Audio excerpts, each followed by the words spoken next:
Chad Emerson. Welcome to the Build to Rent Network. How you doing, man? Doing great. Thanks for having me, Alvin. Yeah, dude, it's always a pleasure to talk to you. We've been doing business for a number of years, and really the primary focus is we do a lot of promos, email blasts, social media posts promoting low interest rates like 3.75%. And sometimes we'll get investors that say, hey, there's no way that's real. That seems too good to be true. And so I actually want to bring the man who's making this happen, who's able to give our investors these rates. And again, it's a combination. We package these deals together. It requires some sacrifice from the builders. We have to obviously work to make these deals exciting. And then you play that critical role of making these interest rates possible. So really the goal of today is just to explain how we get these super low interest rates, talk about it from the buyer's perspective and the investors of how this benefits their cash flow. Also talking about it from the builder's perspective and sharing with our audience why builders, and again, these are expensive sometimes, but why it often benefits them to offer these to our investors. How does that sound? Sounds good. Yeah. So let's start on a super high level. If I was an investor and I went over to my neighbor and I negotiated a deal with my neighbor to sell his property at a decent price, but I wanted him, my neighbor, to offer me a 3.75% interest rate. Is that possible? Your neighbor, no, it's not possible. So obviously, these loan products have certain restrictions. Can you walk us through what makes it again, there's multiple reasons why a typical seller wouldn't do it, but even if we wanted to do it, why wouldn't they be able to offer that? Yeah, very good. Good point. So there's lots of reasons. The main thing is we're able to do this because we've got cooperation from the builder. We couldn't do it without the builder's assistance, but they couldn't do it without CMG's assistance too. It's a two-way street. So, but the problem is the reason why they built these forward commitments is when the interest rates started jumping up a number of years ago, there's one thing that we have to keep in mind is there's going to be certain levels of concessions that a builder can offer a seller, right? And it depends on whether you're doing a DSCR or if you're doing a conventional loan. Both have their own limitations as far as what they can offer buyers to get their interest rates down. Now, starting from the conventional side, the standard is 2% max concessions from the seller. Can't exceed that. That's just it's going to be 2% of the purchase price what you can offer. Now, I know that typically 2% of a purchase price is going to get you about 2.6 points. And I can tell you that the cost for these forward commitments are way more than 2.6 points, right? Many of these will probably exceed, anywhere from 9, even all the way up to 12 points, depending on the type of product and the bells and whistles that come along with the product, right?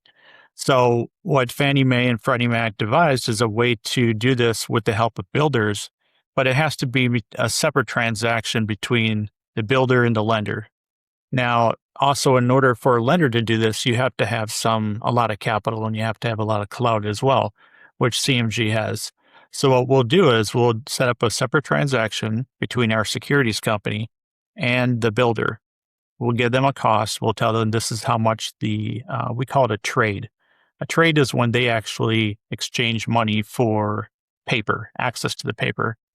And then what they can do is they can turn around and offer this paper to an investor at a predetermined interest rate, whatever they can work with, whatever meets their margins, their bottom lines, et cetera. And then as long as they are closing their transaction with the people that offered the paper to the builder, then they can also get access to those funds. So that's a way of taking the buyer out of the equation, because if you were to do this like on the closing disclosure, you're going to see the cost to the builder.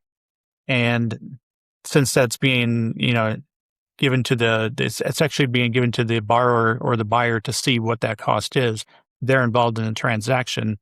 As soon as they're involved in that transaction, you just violated the 2% limit. That's why it has to be separate. Okay. Same thing, same story in a DSCR. DSCR is typically going to have as high as 6% seller concessions. Again, the cost for these loans are much more than 6 points or 6%. So same story here is you can't have this on their closing disclosure or their settlement statement because you're going to be exceeding those limits. So bottom line is somebody can't just get there, whether it's their neighbor or not. There's going to be certain lending rules that they have to work with and stay within those constraints. And that's where the builder forward commitment makes that possible. Yeah. So for a conventional loan, there's going to be a limit. A conventional loan basically means a conforming loan, right? A loan that will then be sold into a marketplace that can then be purchased. They all need to have the same elements in common. That's what makes them so easily tradable. Once you Right. have different loan products being more complicated or more redundant than others, it's not easily tradable. That's why they all like to have conforming loans, they all have the same guidelines. And what you're explaining to us is that for an investor, they're going to be capped at receiving 2% towards closing costs.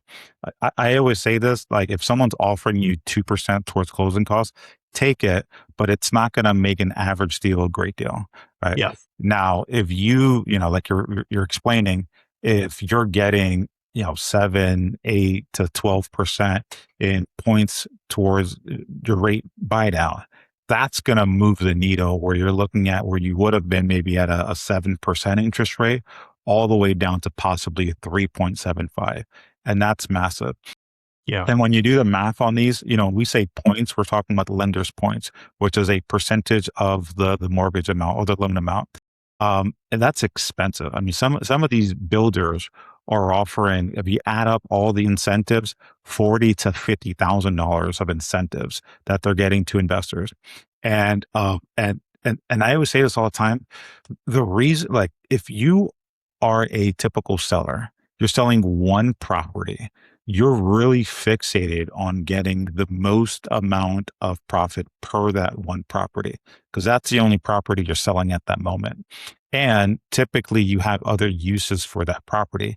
You're either currently living in it, you're currently renting it out. There's some benefit that you're currently getting from it.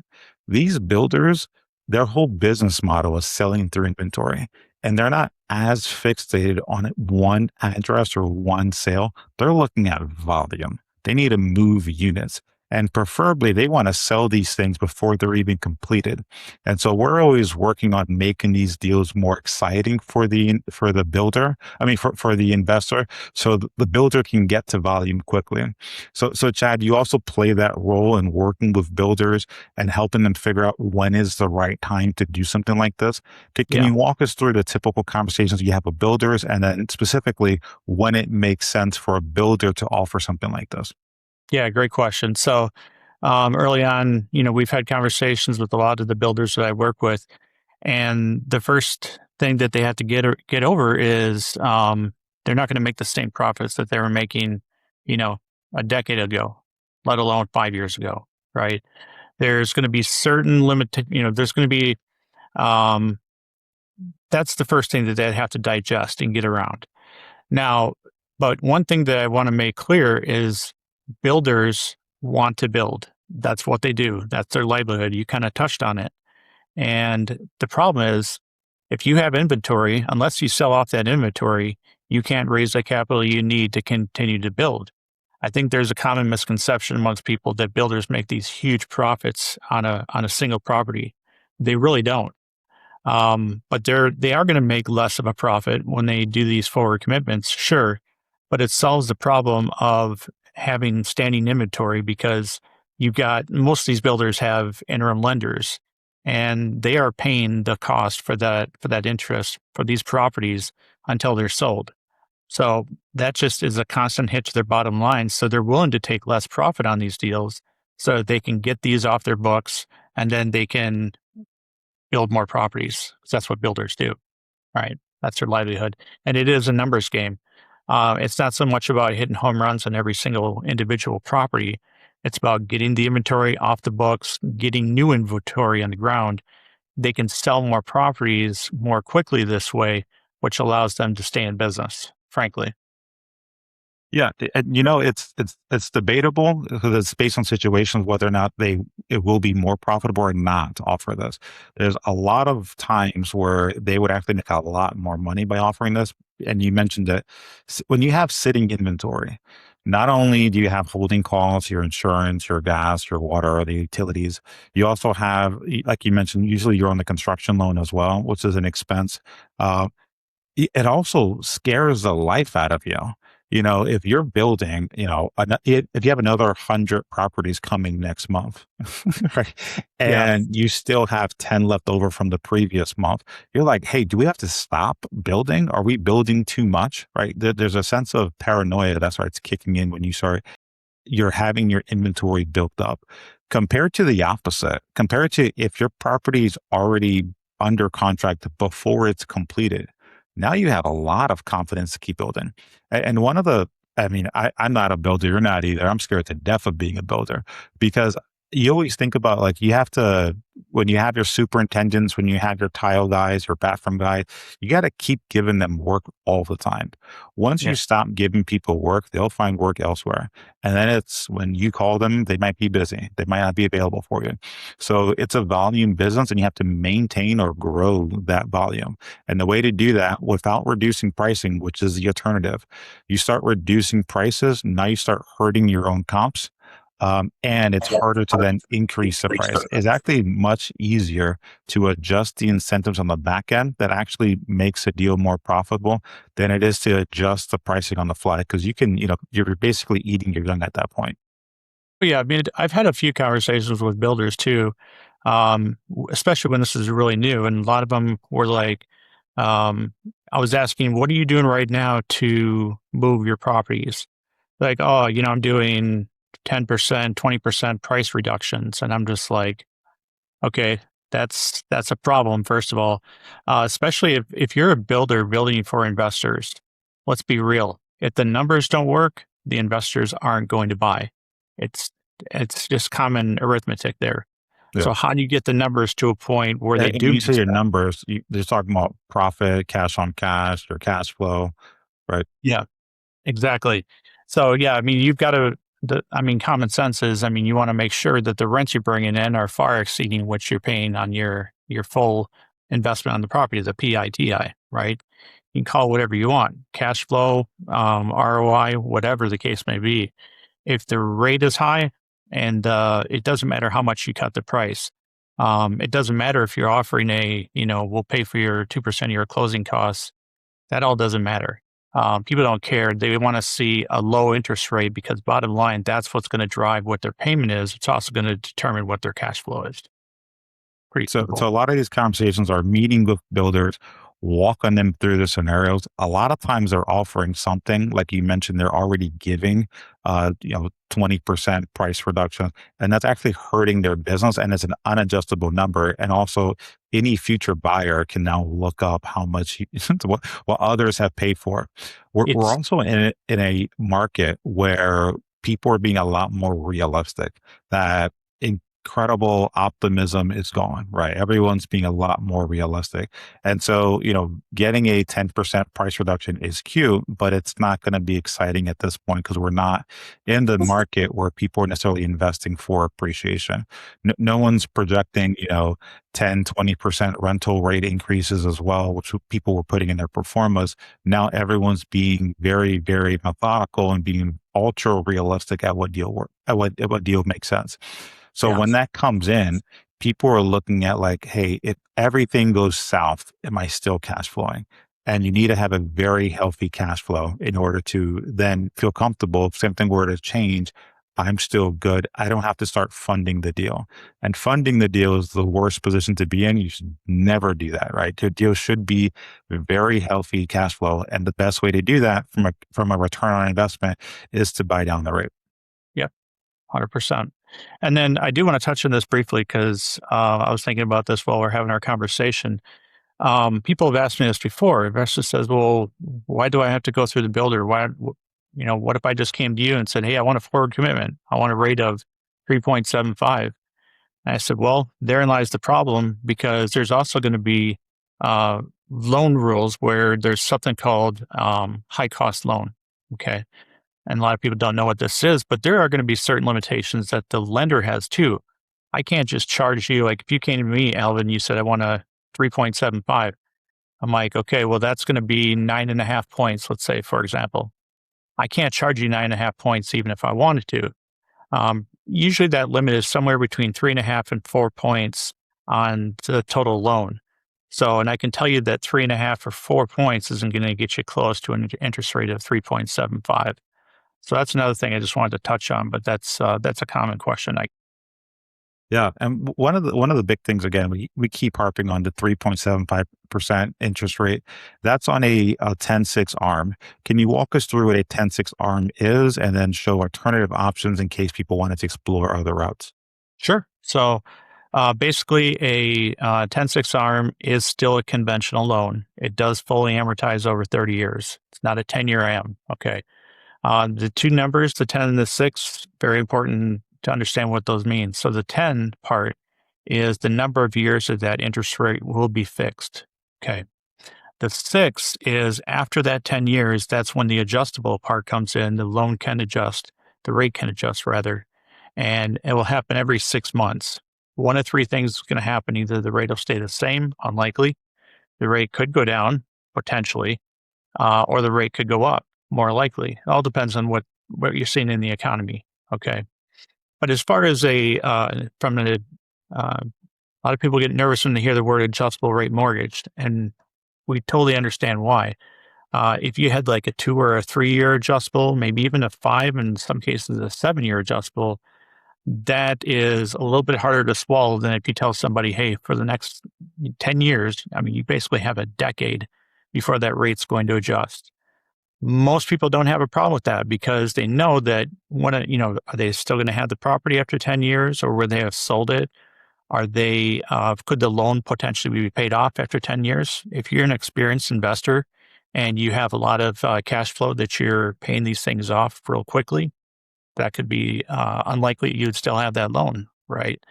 But there are some people on the other end of the spectrum that they're set it and forget it. They don't want to do adjustable no matter how safe that adjustable rate mortgage is.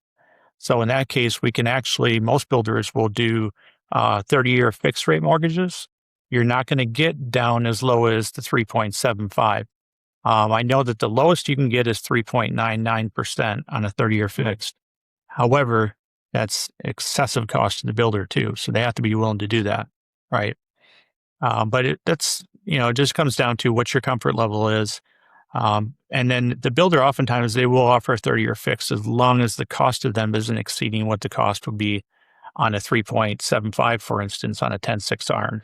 So you just look at equivalent costs and then you see if the builder would be willing to do that. Yeah, and I would say the majority of our investors, the default that we have on all our performers, and the loan that all of our investors tend to go with, is the 3.75%, the 10-6 arm. And the reason for that, like you said, is 10 years is a long enough runway. Is that you need two things to be true in order to maintain your flexibility. Because ultimately, you want to make a smart decision. You want to like not be constantly looking at things. Which again, if you have a 3 year adjustable mortgage, that you might feel like you have to make moves sooner. 10 years is plenty of time to let it breathe, let the deal cash flow for you. And then at any point between the 5 and 10 year, you can figure out what your next move is. But most people predict that we will be in a lower interest rate environment at some point in the next 5 to 10 years anyway. So that's already being forecast. And when you add 10 years, you're looking at having a much more healthier appreciation. Because also, if you were skeptical about maybe the market going down further south than what it is now, which we basically baselined at this point, but if you had concerns about it going down, there has never been a time period that in a 10-year stretch that prices were lower than where they previously were. So in a 10-year stretch, it's very easy to forecast we're going to have a lot more equity, and you've been paying down the mortgage the entire time. Right. Yeah, that's a good point. There is going to be, in that 10-year period, you're building up a significant amount of equity. The other thing to touch on too is on a 10-6 arm, there is no prepayment penalty. So if a better opportunity comes along before that 10 years, you can do that. You can take advantage of that. Or maybe you're just going to hedge your bets and think, well, yeah, the rate's a little bit higher here, but now it's fixed. I can get into that. It makes sense to me. You can do that as well. So, Yeah, and we always work with the investor. So again, we're going to have our defaults where most investors land. There's always a conversation. There's always an application that we go through. Some people may have self-employment and they've been writing off a lot on taxes and they don't show a high income like they used to. Others may already have more than 10 properties and no longer qualify for conventional lending. And some of those situations, again, we try to work with you to figure out which is the best option. But the good thing is that you can do those conventional loans and you can also do DSCR loans. Can you walk us through the qualifications of each of the loans and then help us understand why an investor may pick one or over the other? Sure. So, yeah, the first part is the initial application. So once I get an application from somebody, I'm going to look it over and see if they qualify. There's a lot of things we're looking at. We're going to look at their credit score. We're going to look at their debt to income ratio. We're going to look at how much they're putting down, right? What we're trying to do is see if they qualify. I always try and qualify people conventionally first. Um, Main reason for that is get a better deal, better rate, a little more attractive deal for the investor if it works. In fact, one of your clients right now, we're doing the same thing, right? And it made sense to look at it because most people would say, "Well, you're retired. You're probably making assumptions about things. Let's just take a DSCR." Well, let's not throw in the towel yet. Not that DSCR is a bad option; it's very necessary, and we'll get into that in a few minutes here. But that's the first thing I'm always going to do is see if they qualify conventionally. Uh, Now, after there's going to be a lot of reasons why they wouldn't qualify, but it's not a reason to say no. Say the credit is good. However, maybe they've got a really good accountant, right? Very creative accountant. Somehow they made all this money, but they paid a ton of expenses, and now they're just not making enough on the bottom line on paper to qualify for the loan. Or perhaps another reason would be they already have a stable of 10 conventional loans. There is a limit on how many conventional loans you can hold at one time. That limit is 10. So perhaps they've already got 10 finance properties, personally owned properties. So now they have to go a different route. In cases like this is where non QM and DSCR come into play. Not the same thing, mind you. DSCR is in the non QM world. So what is non QM? I call it creative financing, essentially. Lots of different ways to do a non QM. But let's just stick to the investment property side. Most commonly used, it is DSCR, but you can also do a non QM loan that has interest only option on there. If you're really trying to maximize your cash flow and you're good at paying extra, you're not going to always pay the minimum amount on your mortgage. That can be a really useful tool to chip away at the principal more quickly while maximizing your cash flow. Now, there's other things like, let's say, when that loan, even if you didn't do interest only, let's say you want to amortize it over 30 years, you could also amortize it over 40 years. 40 years is going to give you a smaller payment. It's going to give you more cash flow as well. So there's lots of different ways to use a DSCR or a non-QM loan to work for you in your situation. But the difference is the difference in rate. So you can't get a 3.75 on a DSCR. Reason for that, lenders use what's called risk-based pricing. They're going to build the risk into the actual interest rate. So they make up for the risk with a higher interest rate. And that's why you'll typically, right now, our lowest rate we have on a DSCR is 5.125%. So hopefully that kind of And paints a picture. and we get a lot of interest on interest only loans. And, we always say this, our role is to give you all the information you need to make an educated decision. So, regardless of which loan type is best for you, kind of depends on your investment strategy and your outlook towards the future. Some want to play more aggressive, some want to be more conservative. However you want to play, it's up to you. Our job is to package options for you and give you all the information based on your own unique scenarios. And then you can make a very educated decision. But I would say that historically, I was always against interest only loans. I've always felt like the principal pay down was a main benefit of having real estate. If someone else paying down the mortgage. And then I had, I have a number of properties. On one of them, I did a HELOC on. And then I thought, hey, it costs me money to access my own equity. Like it's my equity, but I can't access it. I got to pay to get access to it. And then I was like, well, if you did interest only loan, you're basically receiving that equity, right, to your bank account on a monthly basis, as opposed to paying down the debt. Because when you pay down the debt, it's there, right? You're paying out your equity, but you don't have access to it. Interest only gives you that monthly access to it gives you your monthly access to your own money without you having to pay to receive it. Yeah, good point. Yeah, that's definitely one of it's just more flexibility, right? If it's a month where you can, pay extra on that note, obviously paying something down more quickly to get to that 100% cash flow is always what every investor wants to get to. But they also really love that flexibility where you don't have to make that higher payment. Maybe you just need to take the extra cash flow for a couple of months because you got other projects going on. So flexibility there's lots to be said for that as well. Yeah, absolutely. And one of the things that happens as well is it's just a matter of life. Like we work right now, we're up to working with 36 different builders across 30 different states. So we've been growing massively. And it's safe to say that, like, unfortunately, not all builders offer interest rates as low as this. And they have different reasons why. And obviously, you're still able to help them, even though we can't get these aggressive rates. Can you walk us through how you can work with your loan officer, work with the person helping you buy a property to get a great loan product, even if you're not getting these type of really aggressive rate buy downs?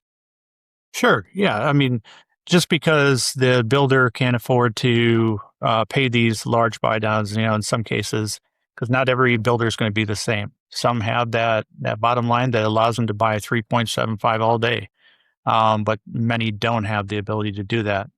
So then you need to pivot and be more creative in the type of financing that you're offering. That's where the builder can lean on the loan officer and say, look, I can't do a forward commitment on this, but how else can you help my buyer? And with, over 1,000 different products here at CMG, I can usually find out after having a good conversation with the borrower or the investor in many cases is to find something that we can tailor to work for them as well. So it's just about knowledge. It's about how long you've been in this business, and it's about knowing the investor game. I mean, I've been doing nothing but investor loans, and I'm going on my 27th year in the business.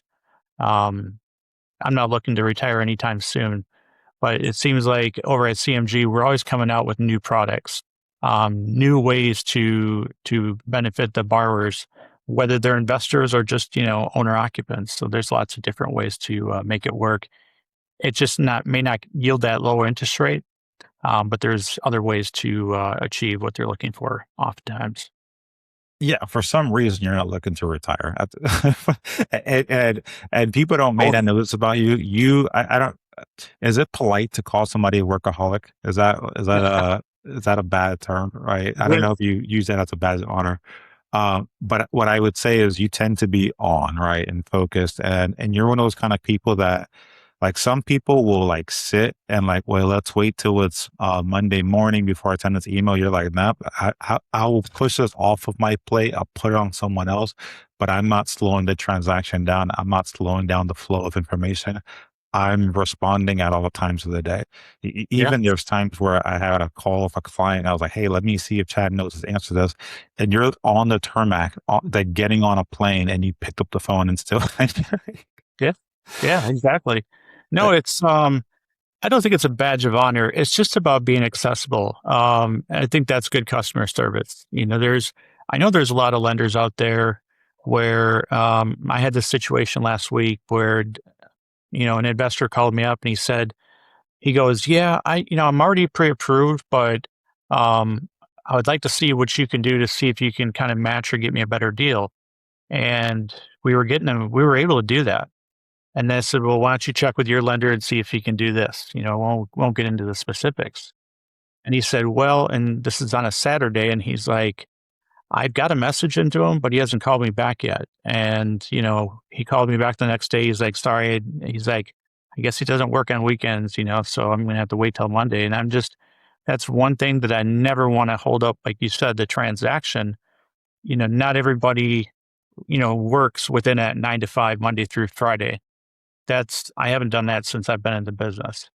I want to be accessible to people at all hours, not the wee hours of the night, mind you, like the 1 to 3 or 4 o'clock in the morning time frame. Got to get some sleep. Also got to keep my family happy too. But that being said, I do want to be accessed because people need to make their decisions when they have the time to do it. They may not, they're not going to work the same schedule as you, as that 9 to 5. So that's why I invite people. I don't mind if they call me nights and weekends. If I don't pick up, leave a message and I'll call you right back. I always do that time. Make sure I do that. And when I take vacations, you can bet that laptop's coming with me because oftentimes I have to take a call. It's not, it's nothing for me to take out an hour or two of my time away from business just to knock something out for somebody. More than happy to do it. I see it as the opposite. I think the ability to do work while you're on vacation makes it easier to schedule more vacations. But Yeah. because if your business shuts down every time you travel, you're never going to want to travel. But if you can keep your business flowing, keep everyone happy, I don't even tell people when I am traveling just so that they know that I'm still accessible to them. Because like if I want to travel 3 or 4 times a year, and I can just dedicate a couple hours. I usually do first thing in the morning and then a little bit in the evening and then, as needed throughout the day. But like I tell my wife the same thing. Like if you need to work on an email while I'm going on an hour drive, do that email while we're driving. Perfectly fine. There's times where I'm on speakerphone. My whole family is listening to the conversation. It's like that allows us to be flexible in the field and have a balanced life. Yeah, So exactly. I am all for that. Well, Chad, I want to thank you for your time today. One of the things that we emphasize here at Build to Rent is I spend the bulk of my time meeting with builders, meeting with lenders, meeting with insurance companies, meeting with title companies, meeting with investors. And a lot of what we do is we package deals together. Our whole goal is to have a streamlined approach to buying real estate investment. I always say that real estate investing is the best investment vehicle that there is. The only challenge is it's cumbersome. Buying a treasury bill, buying a stock, buying any other investment vehicle seems to be a whole lot easier.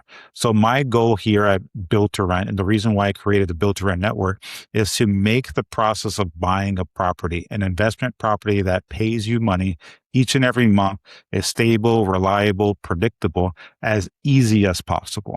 And so that's why we bring on great partners like Chad. We bring on several other partners that you'll see throughout this podcast series. And the goal is to just let's get to the bolts of the nuts and bolts as quickly as possible. Let's simplify the process. Let's bring on team players across the board so you're being taken care of the entire time. And again, let's give you an easy, smooth experience so you can make those returns and move on with your life. This is not your priority. And most real estate investors don't want to make real estate investing the number one priority. They're looking for an easy way to generate great returns while going to sleep at night, right? Growing their nest egg without having to think about it all the time. And that only happens when you bring on great partners like Chad Emerson. Chad, thanks again for your time. Look forward to doing this again next time, and we'll connect again soon. Sounds good, Alvin. Good. Thanks for having me.